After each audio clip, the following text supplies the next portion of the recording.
Welcome. Hi, this is Carol Mixon from Skill Check. Today I'm going to be talking about maximizing profits by understanding your management summary. And I have to say that this is one of the things that I think managers don't understand always, and partly because they haven't been taught how to look at and read and understand the management summary. So let's start by talking about managing by the numbers. It is so important to really understand the management summary report and learn how to read and understand the report so you'll be able to diagnose what's wrong and why the property isn't performing the way that it could or should. And sometimes it's you think that it's doing, certainly better than it is. And I'll give you some examples of that in a moment. But let's talk about some of the reports and the information that's on the reports of the management summary. One of them is the gross potential rates. That's the sum of the standard rates of all the units. That includes everything, occupied, vacant. So it's really the gross potential money that you can make at the store based on everything that being the same. The gross unrentable unit rates, those are the sum of the standard rates of all unrentable spaces, because you may have for some reason said, okay, we've got a water leak in building A, and these 3 units are unrentable because they're leaking. Now, the gross vacant unit rates, these are the spaces that are, just vacant and not in some kind of unrentable status. These are the sum of those standard rates of that vacant units. But the gross occupied rent, and that's just based on what is actually rented, not what's possible, but that's the standard rates. That is what it would be. Now, the gross complementary unit rates, sometimes, owners and managers give complementary units not only to employees, but to friends of the owners or the owners. I had one store I went to, I had 18 units and they were all 10 by 20 or larger that the owner was occupying. So when the people were like, what? And I said, and it was from their construction company, and they had just started using them and never really cleaned them out or did anything with them. So they got that fixed and got all that stuff. I don't know where they put it, but they got rid of it for sure because it was hurting the store. So the complementary units, those are the units that you are at zero rent. And that may be your manager's unit. It could be a variety of, the manager has a free unit. The owner has someone that they give a complimentary unit to. You're bartering with someone, something like that. The actual occupied rent. This is the sum of the tenant's rates of all occupied units. And this figure would be the rental income if all units at that time, when you're looking at the report. So that's prorated rent, discounts, concessions are not included. That's the actual occupied rent that you should be getting. The occupied rate variances, now this is the difference between the gross occupied and the actual occupied and what the rates they are paying. So and see, these get confusing, right? The effective rate is what I would call the actual occupied rate. And that's the credits issued in rent or expiring discounts, things like that, there's been some kind of discount to the people. And I call this instead of the effective rate, I call it the economic occupancy because it's the percentage of you're bringing in money and you are occupied as if you're a certain number. And that percentage is the effective rate, or what I call the economic occupancy. So I wanted you to see this as it shows up here on one of the things. So here, a couple of things about this report. There's a lot on here, isn't there? And I think that's interesting because, they're trying to compress all of this information into one area. So on the left side just starts with deposits, and it breaks it down by the day or a customized period or the year to date. And they always have the year to date here too, but you can customize this period if you'd like to. But it breaks it down to cash, check, ACH, debit, and credit card, and it gives you the totals. And then it looks at the payment receipts and how those are broken down, which it's rent, reoccurring, late fees, NSF. So every little line item that there could be it can show you where that is here. And you may not have a tax one and a tax two. See, it looks like they've got a tax one, but they don't have a second tax on there for some reason. Some states do, and it may be on different types of things. So that's the reason there. But it also then goes to collections. It shows you that the collection, what the prepaid rent is now, so far, the people that have paid ahead, the current rent that's owing 1.8 million. That's nice for the year to date. And the past dues are 28,000. But if you look in the daily column, not the custom period, but it looks pretty good there. Now, the NSF reversals, there were none here. Now, what does happen here is here's where I believe that things will help you, or information that will help you understand what's happening at the store. When I look at a store like this store is 86.9% occupied here on the percentage occupancy. But if you go down here to the effective rate of concessions, it's only bringing in money if it's 62.2. So, and where you find these discrepancies from this information is in this left-hand column here with the concessions and the discounts and the bad debt.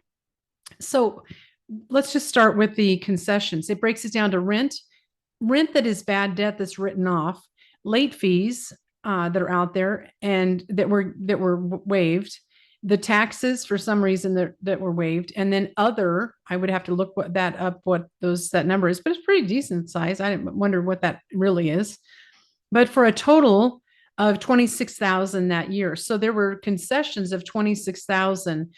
Not terrible. It depends whether this is a newer store or older store, but that's not terrible for a full year. But let's go down to the discounts now. Now the concessions are things that are already in the computer saying buy 1 month, get the second month free, or 4 months at 10% off. So that would be any concessions that you have in the computer. Discounts are different.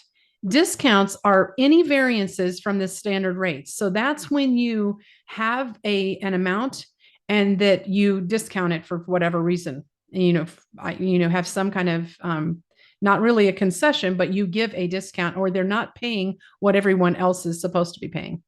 And in this store, if you ask me, this is a problem at this store, because when you look at the expiring rent, not terrible, 33,000. But when you do the non-expiring rent, that number, 166,094.13, that is a big number. And I'm going to tell you that is part of the problem of what's happening to your 62.2% versus your actual of 86. And it's coming from the discounts and a little bit from the concessions. So not so much the concessions are in the computer given concessions, but the discounts that are being given from the standard rates. So let's look at some of the other alerts here and talk about some of them. So again, this is the occupancy we have here, easier to see. But again, you see the problem here is the 62.2 versus the 86.9. And I know that a lot of owners would be like, oh, actually 86.9 is not a bad number to be at. I know we used to be in the high, if you're like, I want to be 96.9. Actually, this is a good place to be. We find that, now having higher rates and then less occupancy still allows us to have units to rent. So I don't think this is a bad occupancy, but I do think the money coming in is problematic at 62.2. And that's only $1.75 per square foot versus what they, would go for at 248.7. So when we're looking at all of these things here, when you're looking at the cash, the payments, and the collections, we want to really look at, for example, the receipts here. You're going to be look at the insurance. That's a nice number, $58,000, a total of year to date, 60,000. That tells you, how important the insurance can be to the income of the store, right? But even like the admin fees, they're really good too, 8,000. The late fees, again, 22,000. That's another nice number. And merchandise, 2,000. And I will tell you, I think at this store they do give some free locks away for like every new customer. So I think that's a low number. I know most of my stores would be running 5,000 or more in And some stores were way above that, and some were a little bit lower. But generally, my stores were at $5,000, each time. So each month, running total. Now, these unpaid charges, this is your delinquencies, basically. You're looking at, unpaid charges for current customers, 0 to 10 days. There is no one in that category, but there's a $220, so there must be some unit there. The So that's some kind of weird glitch, right? 11 to 30 days, you have 14 people for about 4,000, a little over 4,000. 3160, you have 5,000, but it's only 4 people. So to me, that's saying that those people are really getting up there, and I would get an auction going because of these numbers. I'd say, you got 6 here, you need to auction and get them out of there. But again, depends on your state and where you're at and how quickly you can do that. But the delinquency is 30 days plus, not terrible, 5,874 for a big store. The liabilities and rent, 19,000. The prepaid insurance is 700, so you kind of know, where you're at there. And the other two are zeros that they don't have any cash deposits at the store, prepaid reoccurring charges. So now the concessions and discounts. Again, this to me is, if you're going to try to improve your economic occupancy and the profitability of your store, you have to look at this number. You need to think about the economic occupancy instead of the physical occupancy, because these discounts and concessions are the killers of the income of the store. And sometimes managers don't realize that they think, oh, I'm 90 something percent occupied. How can we not be doing well? It's because of the variances in the standard rates and the credits that are issued.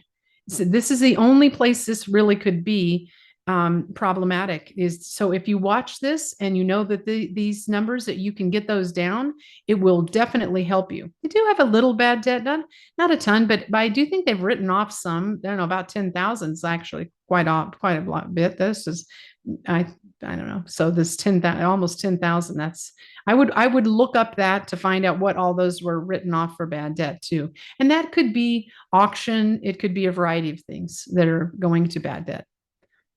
Now, there's also a section called owner's alert.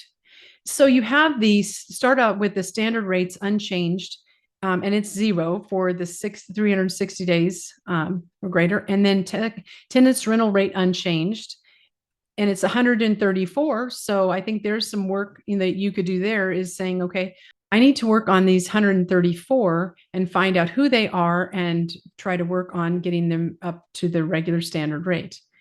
Now, there were no back or days without a close. And I watch this very carefully because I expect there to be a close every day, unless you're not there on a Sunday or something like that. If it's not open on a Sunday, that may happen. But you should still close out, when you're doing the next day, you're going to close out Saturday or Sunday. And backdated payments, there are none in this one. Backdated charges, there were 20 of them. And I, as an auditor, I would investigate all 20 of those to make sure that, why were they backdated for some reason? Maybe they, there's a variety of reasons you could backdate the charges, but deleted payments, 17, I think that's a lot also. And I'll tell you what scares me is the deleted charges. That's 224 deleted charges. That's just too many. I think that is some kind of data manipulation, or managers having more permission than they should. There are no deleted units. There are no unit size changes. And I will tell you, there have been audits that I've done where I have found deleted units there. In fact, one at a particular store in Phoenix that I was working on, I kept thinking, wait a minute, I tried the walkthrough and I tried to find these units, and I could not find these units anywhere. And I'm thinking, where are these units? And instead of, they deleted some spaces, and I thought, okay, well, I have 5 other ones here that I know are not in the software, but I also have 5 that are not in there. So what and why? So I'm going to say it's like a ghost unit, and that they use to try to do bad things at the store. So deleted units, 0. Unit size changes, 0. And that does happen sometimes when you put take out a partition and put something together. So there maybe that happens, but you want to be careful just to watch that if you're an auditor. The program default changes 23. I think that's a lot. I don't know why there'd be so many. So I would look to see what changes were made, because I have for my stores, it's all set the same. They're all, and yeah, I don't let the managers change any of those defaults. Well, thank you so much for listening to this. And if you would like me to review your reports, I'm happy to do that. If you would like an audit, please give me a call. You can reach me, Carol, at Skill Check, or the 800 number here. But I think it's a good thing to do always, to look through something and to find out what you can learn. And it's important. And I love the numbers that we get from SiteLink, because they're so good at lots of reports. And there are many other reports besides this one, and that I go to after I identify what the problems are. And maybe we can do that in another webinar and talk about some of those particular reports. Well, thank you so much for listening, and happy renting. Bye.